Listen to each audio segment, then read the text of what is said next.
Hey everybody, it's your boy Marcus Norman from Gentleman Style Podcast Show. Today you all are in for a treat. It's your favorite gentleman today. And today I have a very special guest who's on the show today, and he's going to be dropping some huge gems. This man is absolutely phenomenal. You won't want to miss 1 second of this show. This man is absolutely a game changer for your business, for your life, and overall betterment, and strap on your boots. So here we go, like always.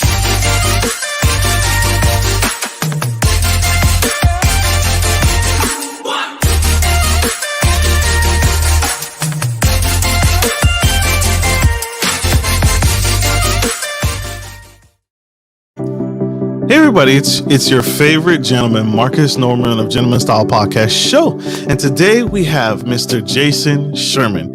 He is a successful entrepreneur, award-winning filmmaker, published author, tech startup expert, and journalist. He has been featured by several media outlets, including the Wall Street Journal, USA Today, The Verge, and ABC News. Mr. Jason is fluent in Spanish and is classically trained violinist and was featured speaker on Fox's Emmy award-winning Futurist TV show, The Xploration Earth 2050. Mr. Jason runs a web and mobile development shop and film studio from Philadelphia, Pennsylvania, and this man does it all. He is nonstop. He has a book, he has a podcast, he has Amazon. His book can be purchased on Amazon, Kindle, and Audible. And today he is about to spill some tea for us on Gentleman Style Podcast Show today. Please help me welcome to the stage the incredible, the amazing Mr. Jason Sherman. Hey man, what's going on, Marcus? What's going on, sir? What's going on? Welcome to the Gentleman Style Podcast Show. Thanks for having me. I feel like I'm coming into like a stadium and I'm like one of the basketball players or something. Woo, number 88 coming onto the court. You are. Give him another round of applause, y'all.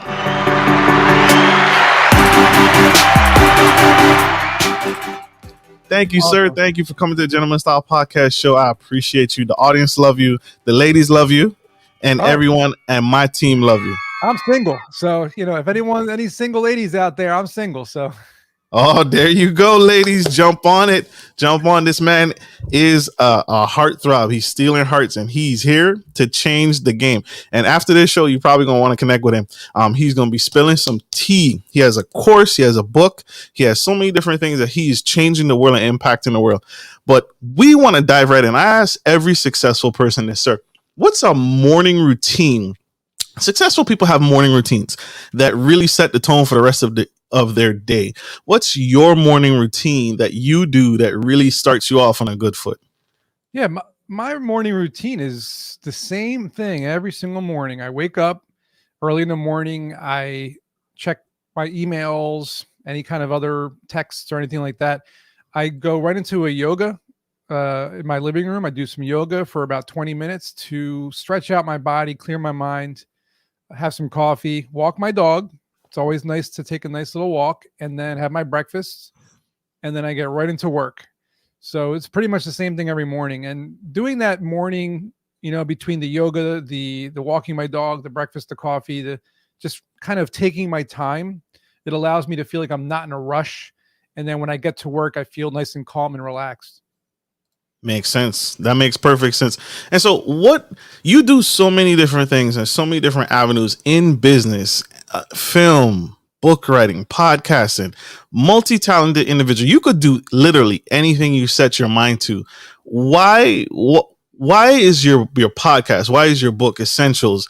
And why is everything focused around strap up your boots? What sparked that idea? Strap on your boots. The reason why I wrote the book, because I was bootstrapping tech startups for, almost a decade. And while I was bootstrapping, I was learning a lot, and I made, a lot of mistakes. A lot of entrepreneurs make a lot of mistakes, and I made a lot of them, but I learned a lot.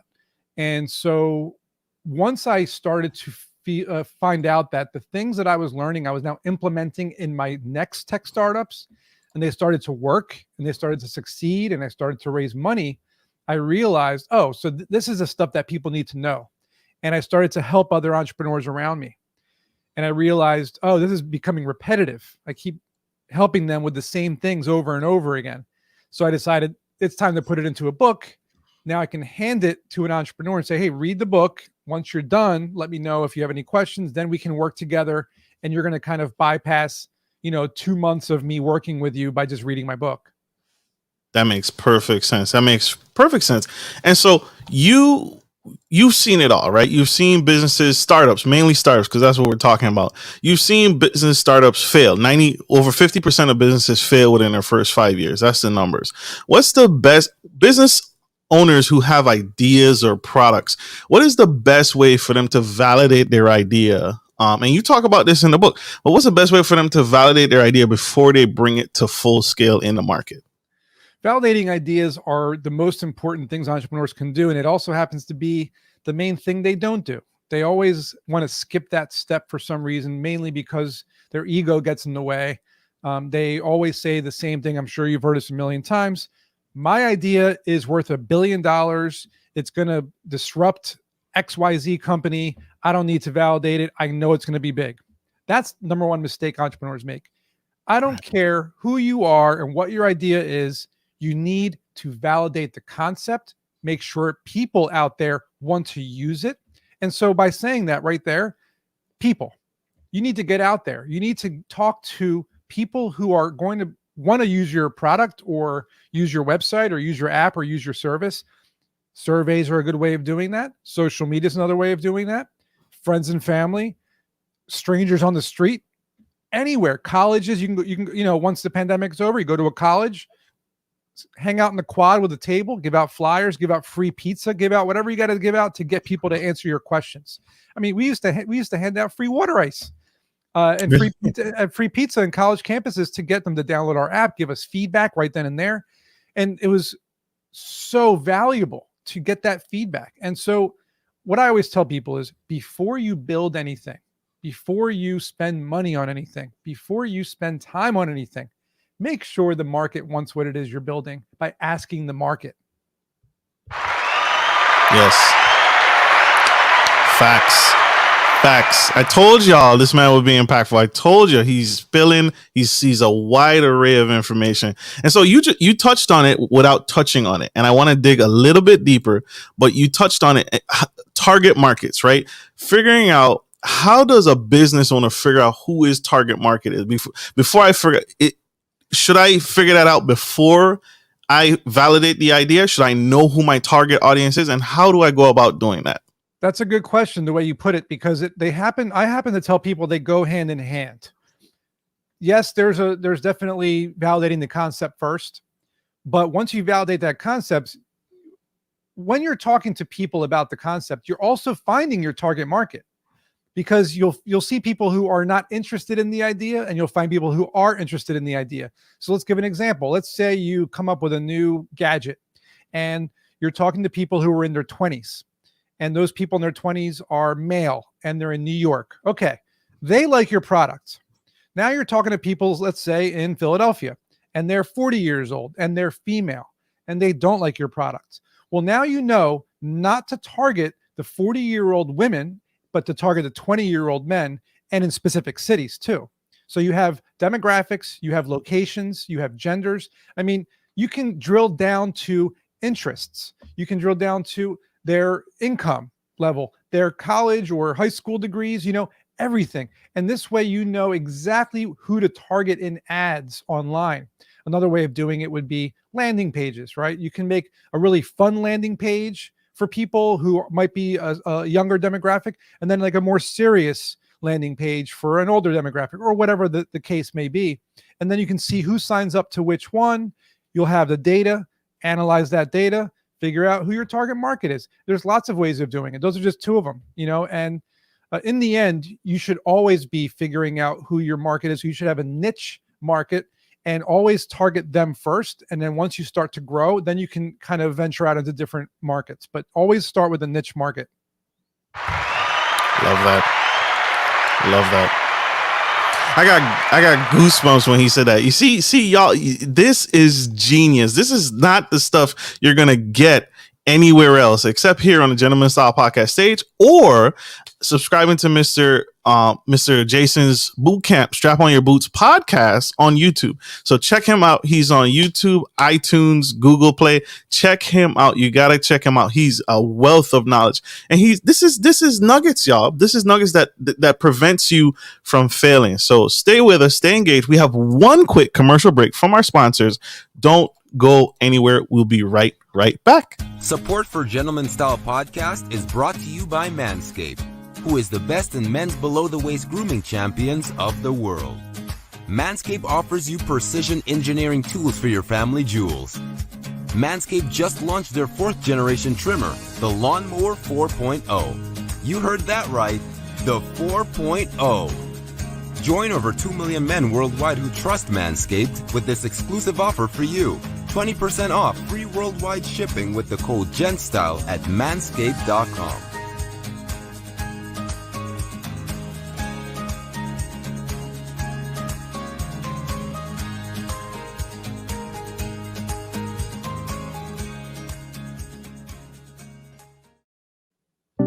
We have the incredible Mr. Jason Sherman here on the Gentleman Style Podcast stage, y'all.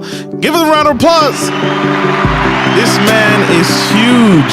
He just broke it down for us. He just broke down how to do better business, how to create a viable product, and how to find your target market in the research. And he listed several things through surveys, through marketing campaigns, right, to find who your target market is before you actually go into full-scale production and scale business. If you missed it, scroll back, check him out. He is phenomenal.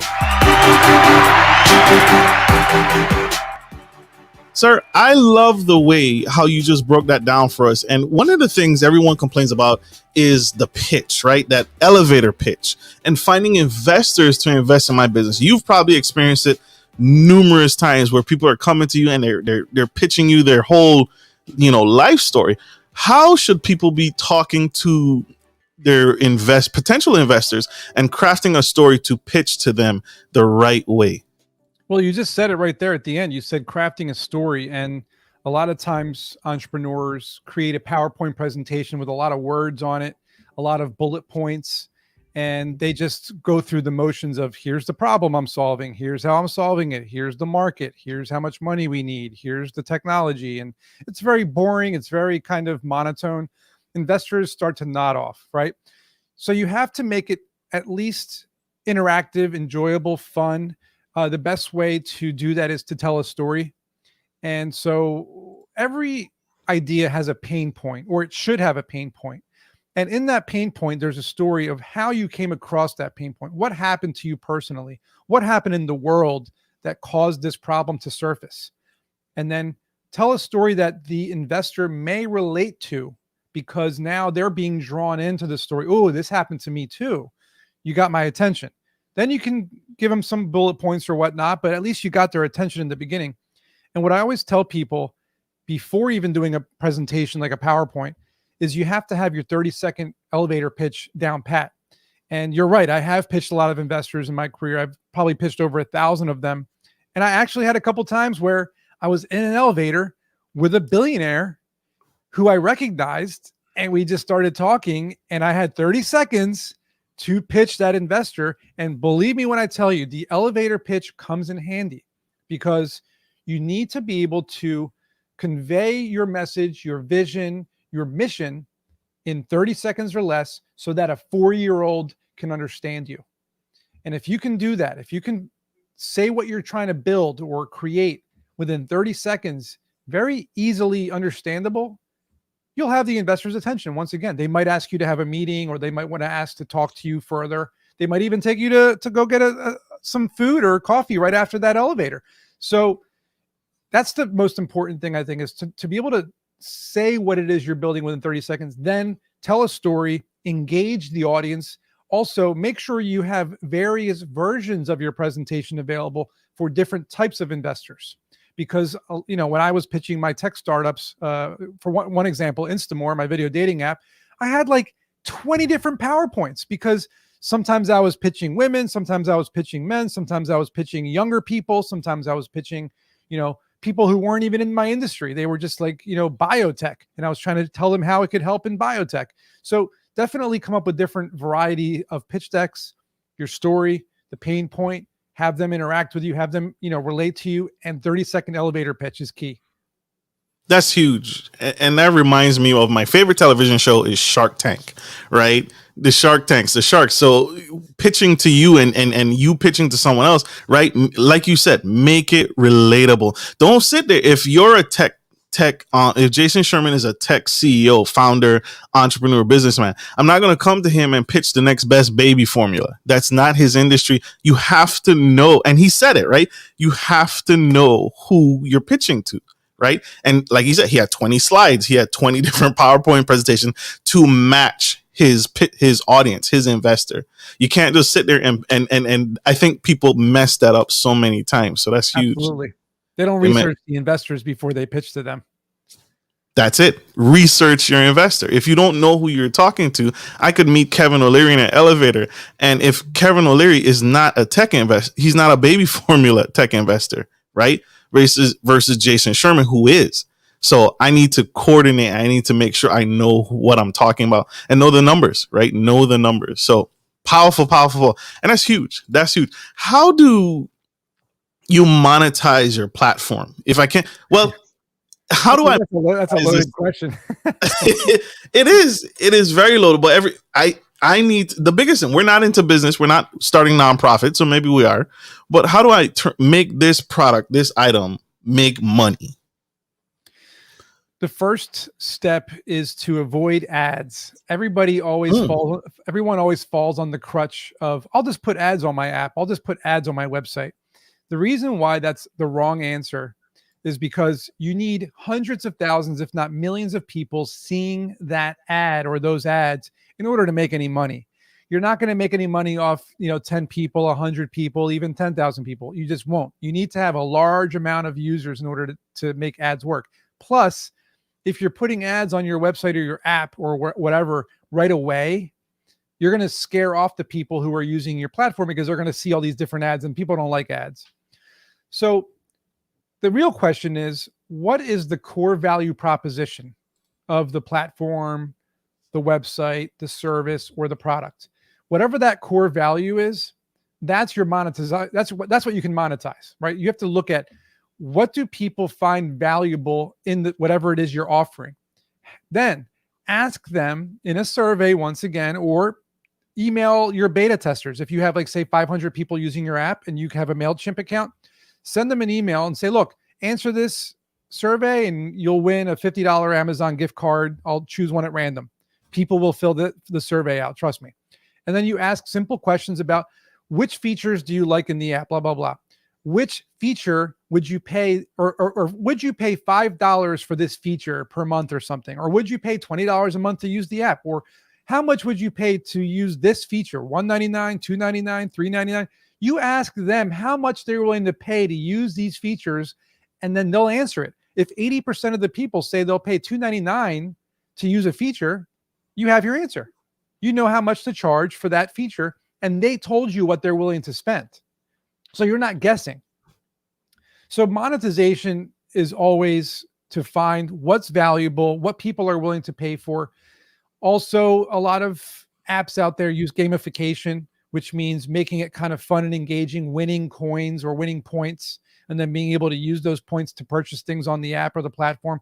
That's a good way to do it, because some people, Fortnite is a great example of a game that, and I don't play Fortnite. I've played it before, but it's a game where it's a free game. So they got you hooked. You can play this free game, but now you have to buy items inside the game, right? So they monetized by putting a new costume, a new skin, buying new weapons, buying new things. And that's how they monetize, right? Their value was people being to customize their characters. So what's your core value proposition? How can you monetize it? Huge. That's huge. And so I love how you break that down, and I love how you stretch that out, and you say, listen, there are many different ways to break this down, and there are many different ways to skin the same cat, right? A previous interview I did was expert on SaaS, right? Everyone is going to the subscription model. Everyone is shifting the focus from, one time, one sale, wash, rinse, repeat. Now it's subscription. What are you willing to pay? $2.99, $5.99, $15.99, and then where is the value? Connecting that price to the value that you get. I recently transferred over to a subscription model from my show. So you're right? There's many different ways to skin the cat, and you don't want to scare people off with ads, like I just did. Right. I saw the one I talked about. But yeah, you're so right. And so I want to backtrack a little bit. We talked about investors and how to generate and create that story and that pitch for the person investor. But not everyone is an investor. Not everyone is going to invest. Some people are mentors, and some people are just advisors to what you're doing. What should I look for when looking for a mentor or an advisor? That's a good question. And I recently talked to somebody about this who was struggling. She was an entrepreneur, and I told her, look, you're in the fashion business, right? She's trying to open up her own fashion boutique, like a store. And I said, you need to find people who are experts in your industry, one of every kind of, facet of the industry. So one would be fabric. They know how to import, export fabric. One would be, maybe a fashionista who's been in magazines like Vogue and whatnot. Somebody who maybe owned a fashion line, a line of clothing, and was very famous or made a lot of money from it. Somebody who is a distributor or owns a warehouse or knows how to distribute. Basically, the point is, it doesn't matter what industry you're in. You want to find people who are experts in different areas of your business, so that when you are about to make a big decision, you ask them, is this the right move? Am I making the right call, or should I do something different? And they will always say, well, no, I think, don't buy that fabric. I can get it for you 50% cheaper from this company, or don't distribute through that company. You're going to get locked up in 30 days of credit or whatever. Do it through this company that, they know me, drop my name and blah, blah, blah. They'll give you connections. They'll give you the right answers. They should hopefully have had decades of experience to help you avoid a lot of mistakes. Think of them as your guardian angels. They're always there on your shoulders and on your back to help you make the right calls, the right decisions, to save you the heartache and the headache of making the wrong decisions. And typically these are going to be people that are in your networks, whether your family and friends know somebody, maybe from your universities, your professors, they know people. Maybe friends and family have people who work at different companies who they know. Maybe you went to networking events and you met people. And just ask for advice, ask for feedback, ask for a cup of coffee. I want to run my idea by you. What do you think? And if they seem interested, say, hey, do you mind if we talk about this maybe once a month on a Zoom call, or once a month I buy you a cup of coffee? And maybe some of these people will say yes. Makes sense. Love that. What's the best way? Jason Sherman, everybody. This is Mr. Jason Sherman here, spilling some incredible tea. So we've talked about finding a mentor. We've talked about finding investors. What's the best way? Now, I've found my target market. I've validated the idea, and my mentor and my advisors have signed off, and they say, Marcus, you are ready to go. What's the best way to properly approach the media and engage the press about my potential product or idea? What's the proper way to do that? There's a lot of secret sauce in that one. Give us one. If you give us one sauce. Yeah, one ingredient in the sauce is going to be a fan of the journalists that you want to talk to. Be a fan. So follow them on social media, read their content, tweet their content, post their content, mention them in your blog posts. Be a fan. Show them that you care about them. Show them that you like what they're doing. The more you talk about them on social media, the more you mention them in your blog posts, eventually they might reach out to you, or they might respond to you. And you never want to ask a journalist to cover a story about your company. You never want to say, hey, I have this cool... Look, I'm going to tell you a secret, because I come from a journalistic world where I was a journalist for quite a few years. We get pitched every day by so many people, and the majority of them just send a press release. Very rarely do they send a fun, engaging, short email that tells me that you know what it is I write about, that tells me that you're a fan of what I write about, that tells me that you care about what I write about. Sending me a press release, I'm going to just delete it every single time. So, and most journalists do. So just care about the people you're trying to talk to and form a relationship with them. It's the same thing with investors. Form a relationship with them too. Don't ask for money. Don't ask for funding or anything like that. Just say, I want to talk to you. I want to, I want some feedback. I'd love to know what you think. With journalists in particular and the media, they're typically going to want to talk to you. They'll approach you after you raised money. So it's almost better to not even approach the media and just grind out your product, hustle out your company, get to the point where you raise some money, and then the media is going to reach out to you. They're going to see that you raise money in the SEC filing or on Crunchbase if you post it on there. They're going to, if your app or your service or your product is doing really well, they're going to reach out to you anyway. You mentioned Shark Tank. If you're on Shark Tank, by all means, the media is going to reach out to you after the show airs.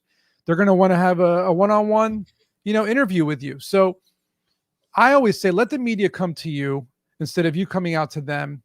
And another thing journalists like is data. They like numbers. So if you can provide statistics, my company does this, and we know that this demographic is doing this, and we know that this market is doing that. These are the numbers we can provide. A lot of times journalists are working on pieces that go out months in advance or weeks in advance. So they might need to fill in the blanks with some things, and you might be able to fill in those blanks. Love that. Love that. Jason Sherman, everybody. The man, the myth, the legend. We have one more quick commercial break. We'll be right back. You guys stay tuned, stay engaged, stay with us. We'll be right back. Good day, podcast listeners. This is your boy, Marcus Norman of Gentleman Style Podcast Show. I wanted to let you guys know that we will be rolling out a new feature and adding a join sponsor button next to the subscriber button here at the bottom of your screen. Once you click the button, it will display 3 membership levels. Gentleman Gentry, which is our entry level, Duke Duchess, which is our season level, and the Emperor and Empress, which is our most sophisticated level, which you will receive unique perks and benefits at each differing level and gain access to our community tab. We will also be sharing polls, upcoming events, and interviews, as well as receive feedback from our sponsors directly. Your support helps me find new and exciting guests to bring to the stage live. Well, in order to get the higher end speakers, it requires, some, you guessed it, money. So thank you for tuning in to my channel. And if becoming a sponsor sounds good to you, then select the join button below and choose your desired sponsor level. Let's continue to grow and serve the future of generations of men and women to come. Love you guys. Bye.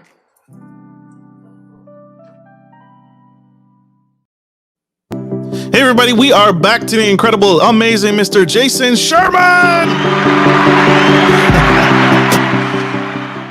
Welcome back, y'all. This man just spilled some incredible tea on how to take your business to avoid the press and media. Don't even take it to the press and media. Focus on the grind. Focus on building your business first. Focus on gaining the capital, and the media will find you. That was a huge nugget, and that is absolutely important. Before we talk about your tutorial, you have a course. You have a class that you teach all these tips and tricks and teas. So, Mr. Sherman, tell us, what are they going to get out of this course? Oh my God, the amount of topics in the course is a really long list, but it takes you from, validating the concept to finding your target market, to building a prototype or an MVP, otherwise known as a minimum viable product, how to get beta testers, what to do with your beta testers, how to launch your beta, of course, how to raise money, how to tell a story, how to scale your business, how to basically go from, A to Z. It really is Startup Essentials. I mean, that's what it's called. And it was originally meant, I originally was approached by PhD students at universities in Philadelphia, University of Pennsylvania's Wharton School, Drexel, Temple, like these big schools. And they wanted to make their entrepreneurship program better. And so they liked the book.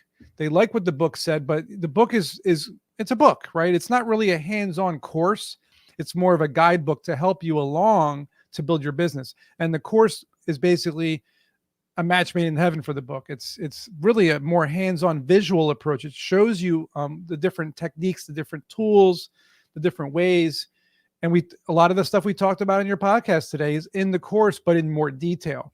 So I really recommend it for anybody who wants to be an entrepreneur, doesn't really know how. They feel like a lot of the gurus out there, the millionaires out there who have written books and say, oh, you can do this too, but you can't really copy what they tell you, and you're frustrated about that. Then my course is the opposite. My course is a very easily replicable version of what these people tell you. You don't have to be in the right place at the right time. You don't have to have a rich uncle. You don't have to have any money. You don't have to have a Harvard education. You don't need to have any of that. You just need to have time, motivation, and the willingness to put the work in.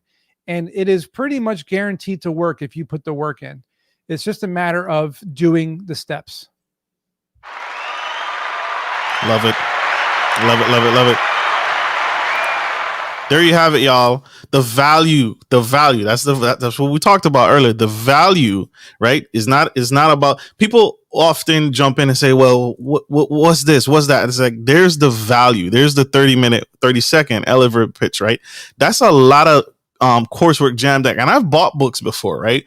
And the books are they're just the fluff. Not the fluff. That's a bad word, but they're the precipice of the overlay that you're not going to get inside of his course. And so you all check him out. Links at the bottom of the screen. It's www.udemy.com/course/startup essentials.